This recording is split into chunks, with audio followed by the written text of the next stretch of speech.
Selamat pagi pemirsa, apa kabar Anda di pagi hari ini? Senang sekali saya Graciela Taime dapat menjumpai Anda dalam Berita Papua. Sejumlah berita menarik dan teraktual telah dirangkum tim redaksi kami. Berikut 3 berita utama hari ini.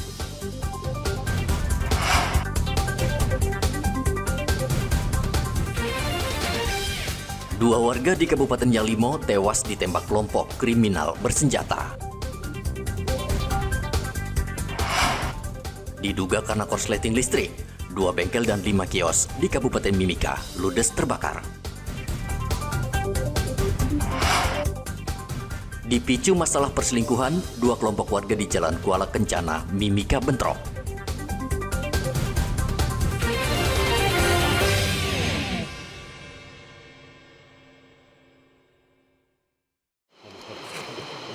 Kelompok kriminal bersenjata kembali berulah di Kabupaten Yalimo, Provinsi Papua Pegunungan pada hari Rabu. 2 orang pekerja kayu di Kampung Hobakma tewas dengan luka tembak dan luka bacokan. Kapolda Papua Irjen Patrits Renwarin mengatakan pelaku diduga menembak seorang korban dari jarak jauh. Dan usai menembak, seorang pekerja melarikan diri sehingga dikejar dan dibacok hingga tewas. Menanganinya hari ini kita sudah berangkatkan 30 personil karena berkaitan dengan kekerasan bersenjata yang dikedepankan adalah Operasi Damai Kartens. Ini untuk merespon, mudah-mudahan saya minta dukungan doa dari rekan-rekan sekalian supaya ke depan tidak ada lagi kejadian di Yalimo. Kita berharap pelakunya dapat tertangkap secepatnya, tapi kalau memang tidak tertangkap, setidak-tidaknya dalam 1 tahun ini tidak ada kejadian. Ini harapan dari kita, dari Polda Papua bersama dengan Operasi Damai Kartens. Untuk mengidentifikasi hal tersebut, kita juga sudah siapkan tim dari Dokes Rumah Sakit untuk melakukan penyelidikan by peralatan, jadi teknologi forensik.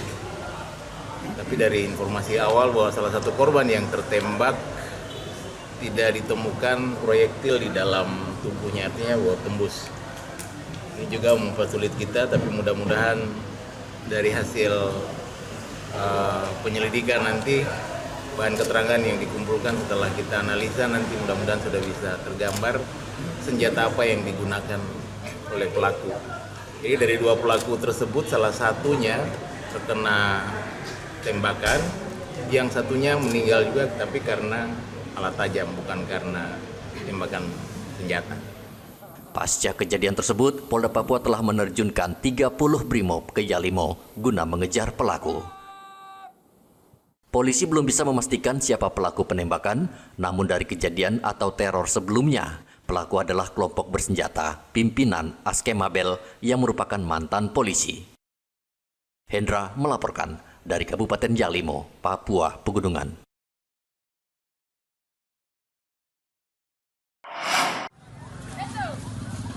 Dua bengkel motor dan 5 kios sembako di Jalan Yosudarso, Mimika, Papua Tengah, Kamis kemarin terbakar. Api berasal dari salah satu bengkel, lalu kemudian merembet ke 5 kios yang berada di sebelahnya. Pemilik bengkel dan kios berusaha memadamkan api, namun karena angin kencang, api sulit dipadamkan. 2 mobil damkar diterjunkan untuk memadamkan api. Kejadian dari setengah 11 itu sudah ada asap hitam tebal ke atas, terpantau dari jauh, akhirnya sudah ada pergerakan dari pemadam kebakaran. Untuk titik api itu ada 2 dari bengkel mobil ini sama laundry. Untuk pihak damkar itu kisaran sekitar jam-jam ya pas mulai kejadian api pertama itu mereka sudah pada meluncur, ada 2 mobil, sebagian setelah itu menyusul. Titik api pertama di bengkel motor kecil sehingga meluas ke 7 unit ruko. Jadi 7 unit itu 2 rumah makan, 2 bengkel, 1 laundry, 1 toko sepatu, yang satunya toko kecil. Kejadian tadi berawal sekitar 10.40. Untuk kerugian keseluruhan belum bisa kita laporkan karena memang datanya belum masuk semua. Jadi menunggu nanti informasi dari pemilik berapa kerugian semuanya. Sementara kerugian kita menjadikan berapa nilainya. Penyebab tadi informasi dari saksi di pemilik bengkel itu dari Ibu Yusuf menyampaikan titik api dari arus listrik di Tidak ada korban jiwa dalam peristiwa ini, namun kerugian mencapai 1 miliar rupiah karena ada motor dan mobil yang ikut terbakar. Polisi masih menyelidiki penyebab pasti kebakaran. Dari Mimika, Papua Tengah, Igobat Momolin melaporkan. Dua kelompok warga di Kelurahan Kuala Kencana, Mimika, Papua Tengah, Kamis kemarin bentrok. Warga saling serang menggunakan busur dan panah. Bentrokan dua kelompok warga itu dipicu masalah perselingkuhan. Bentrokan di jalan utama Kuala Kencana itu membuat lalu lintas macet. Polisi terpaksa melepaskan tembakan peringatan ke udara dan membubarkan bentrokan. Polisi berhasil menenangkan kedua pihak dan membawa perwakilan kelompok warga ke Mapolres Mimika untuk diselesaikan secara kekeluargaan. Dan personilnya sedikit orang. Masalahnya sebenarnya yaitu keluarga. Namun di luar itu ada satu orang umum yang membuat suatu keadaan. Disitulah mulai dari pihak korban maupun pihak pelaku saling berusaha.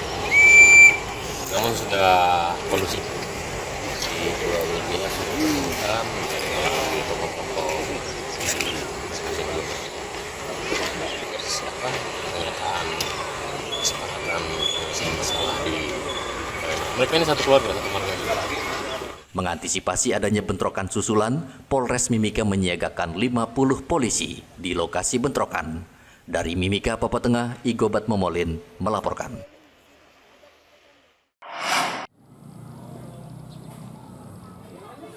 Belum semua daerah melaksanakan program makan gratis yang dicanangkan pemerintah. Di Merauke, Papua Selatan, pemerintah daerah menghadapi kendala peralatan pendukung seperti piring yang belum lengkap, tidak ada alat cuci piring, hingga masalah distribusi makanan. Saat ini di Merauke masih dilakukan uji coba program makan gratis bergizi yang dilakukan di SMP Negeri Buti, Merauke, Papua Selatan.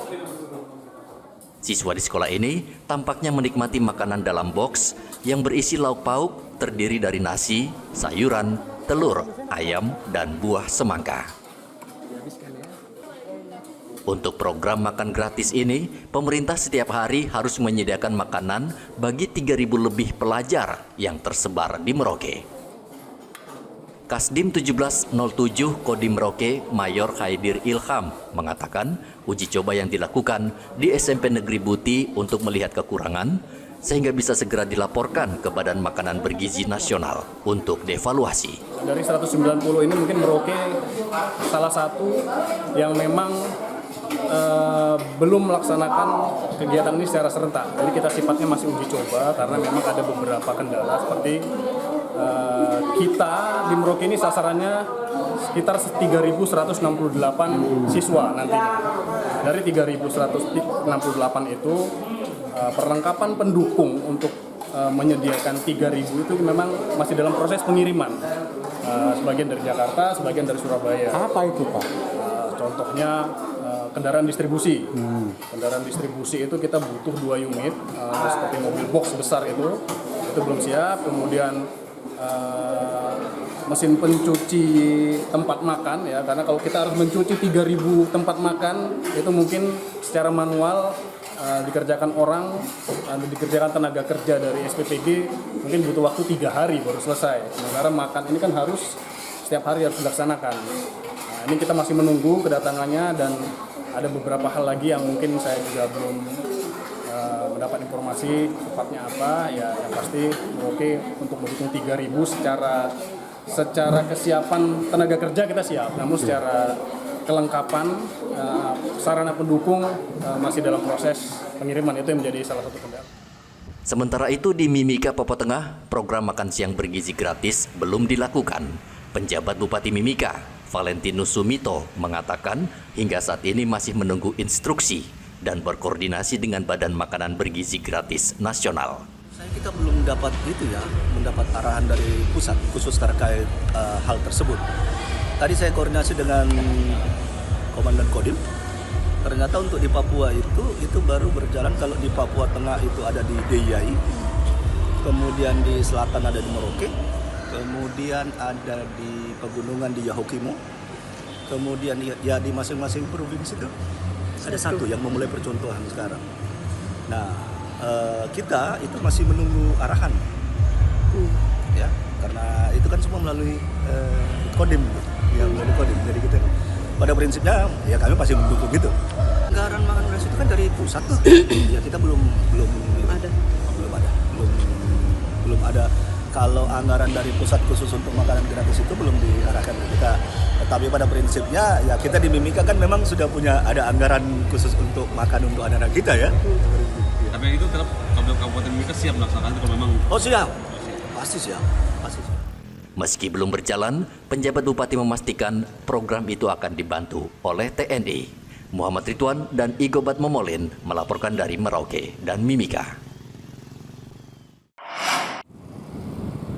Saat ini beredar wacana kepala daerah kembali dipilih melalui Dewan Perwakilan Rakyat Daerah.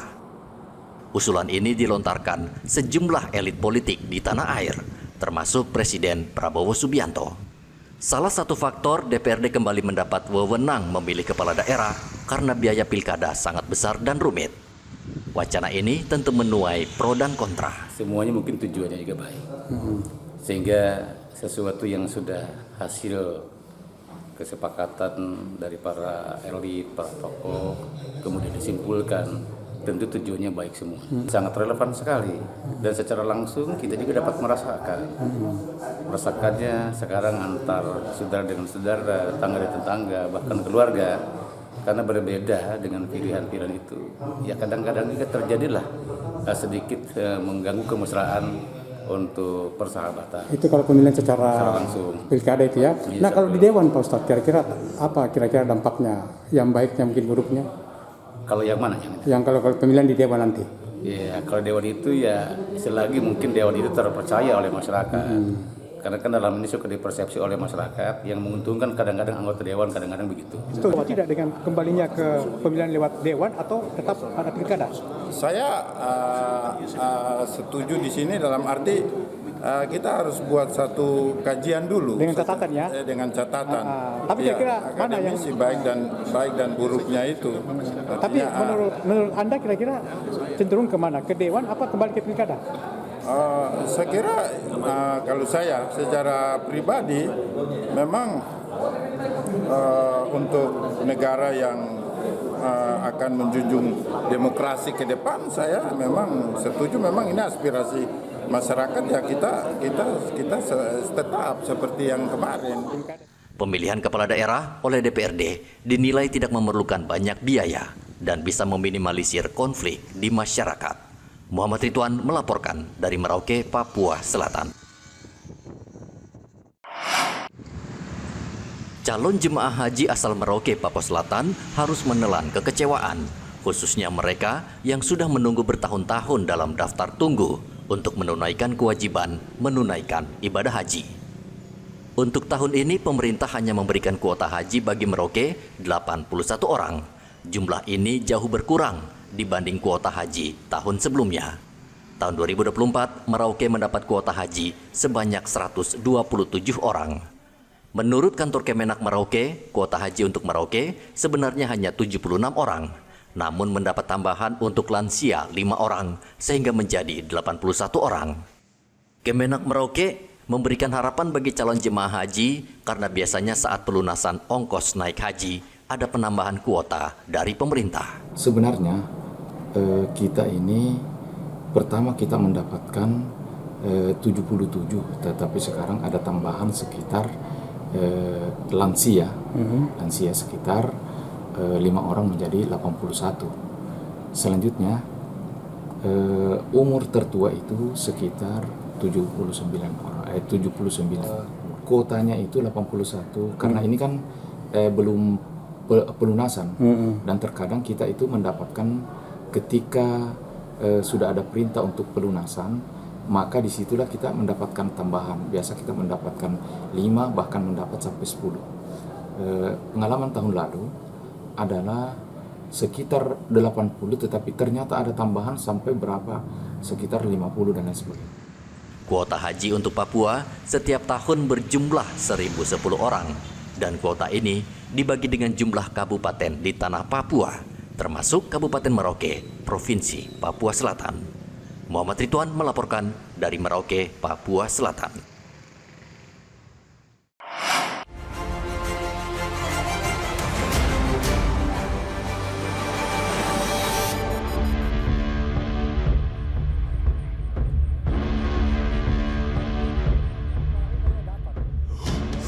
Polisi menetapkan Michael dan 2 orang lainnya sebagai tersangka karena membunuh korban bernama Yonatan pada hari Kamis lalu.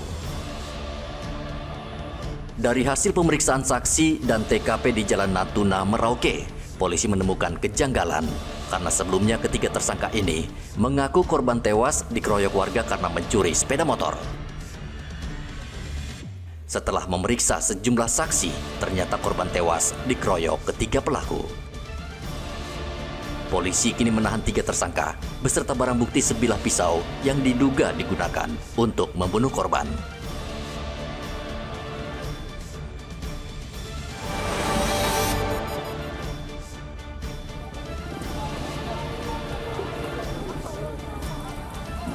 Kebakaran melanda kawasan Jalan Ternate, Merauke pada hari Jumat.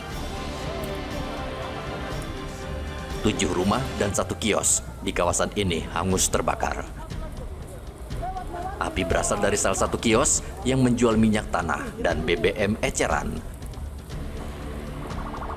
Api dengan cepat membesar dan merembet ke rumah warga. Warga berusaha memadamkan api dan memberikan pertolongan hingga 2 mobil damkar milik Pemda Merauke datang membantu. Sebagian besar rumah terbuat dari kayu sehingga kebakaran cepat membesar dan sulit dipadamkan. Dalam kebakaran ini, 7 rumah ludes dilalap si jago merah.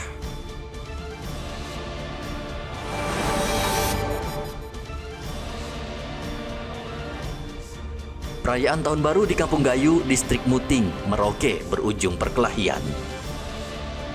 2 warga dalam keadaan mabuk minuman keras baku pukul di lokasi. Seorang warga mencoba melerai, namun tidak dihiraukan. Akhirnya warga yang kesal malah mengeroyok kedua orang ini. Kapolsek Muting, Ibda Melki, akhirnya datang membantu mencegah perkelahian tidak meluas.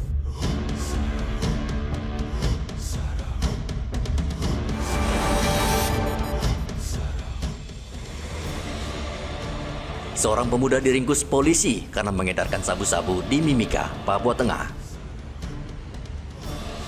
Sulaiman diringkus polisi di Jalan Nawaripi.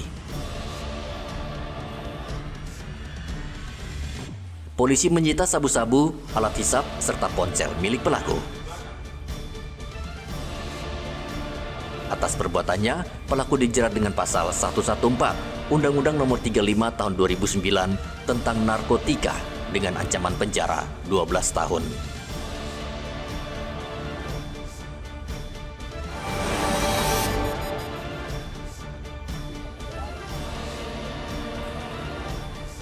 Hujan yang mengguyur Kabupaten Merauke, Papua Selatan selama 6 jam membuat sejumlah kawasan banjir. Kawasan yang terparah terjadi di Lampu 1. Penyebab banjir selain hujan yang turun sangat deras, juga disebabkan drainase yang tersumbat sampah.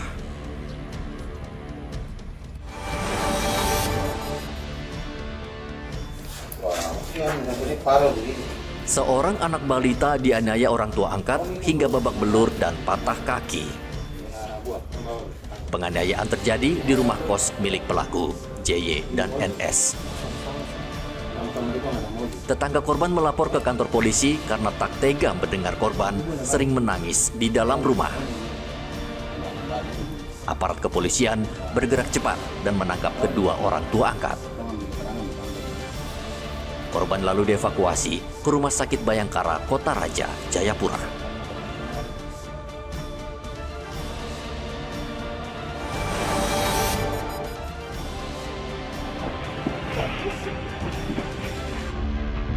Gudang obat milik perusahaan Ensefal Jayapura di Jalan Hamadi, Kota Jayapura, Provinsi Papua, Selasa dini hari ludes terbakar. Api dengan cepat membesar dan membakar bahan obat-obatan, plastik, dan susu. Petugas damkar dikerahkan untuk memadamkan api, namun karena gudang yang cukup besar membuat damkar kesulitan. Polda Papua juga ikut membantu memadamkan api dengan mengerahkan water cannon.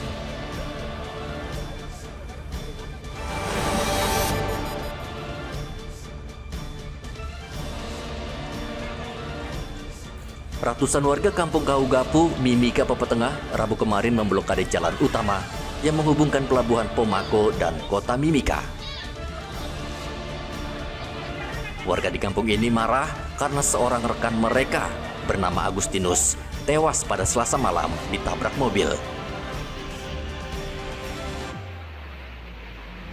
Polisi yang datang berusaha membuka blokade, namun warga bersikeras harus menghadirkan pelaku. Setelah 4 jam, polisi akhirnya berhasil membuka paksa blokade.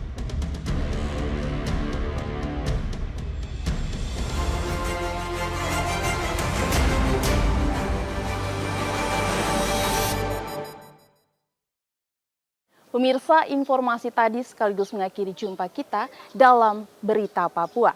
Saya Graciela Taime mewakili kerabat kerja yang bertugas menyampaikan terima kasih, selamat beraktivitas, sampai jumpa. Wanyambe.